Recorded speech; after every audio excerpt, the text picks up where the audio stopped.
হঠাৎ করে পানি বন্ধ হয়ে গেল কেন? যাই মিস্ত্রিকে ফোন করে দেখি।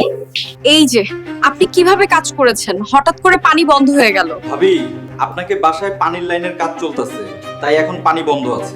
এত তাড়াতাড়ি মনে হয় না পানি আসবে। যাই পাশের ফ্ল্যাটের ভাবির বাথরুম থেকে গোসলটা করে আসি।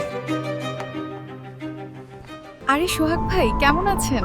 ভাবি কোথায়? আপনার ভাবি তো বাচ্চাকে নিয়ে স্কুলে গিয়েছে, ওর আসতে দেরি হবে। কি হয়েছে আমাকে বলেন। আমি গোসল করার সময় হঠাৎ করেই পানি চলে গিয়েছিল, তাই ভাবলাম আপনাদের বাথরুমটা একটু ইউজ করব। এর জন্যই ভাবিকে খুঁজছি। জি ভাবি, অবশ্যই ইউজ করবেন। এই ভেজা জামা কাপড়ে আর বেশি দেরি করবেন না, তাড়াতাড়ি যান, গোসল করে নেন। ধন্যবাদ ভাই, এখন তাহলে আমি যাই।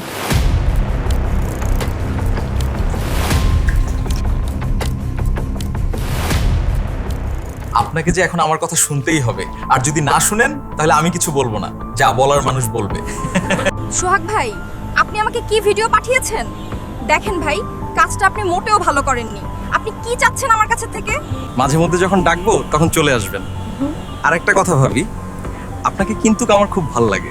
শোনেন, আমি একজন বিবাহিত, আর আপনি যে আশা করছেন তা কখনোই পূরণ হবে না। দেখেন, এত কথা শুনতে চাই না।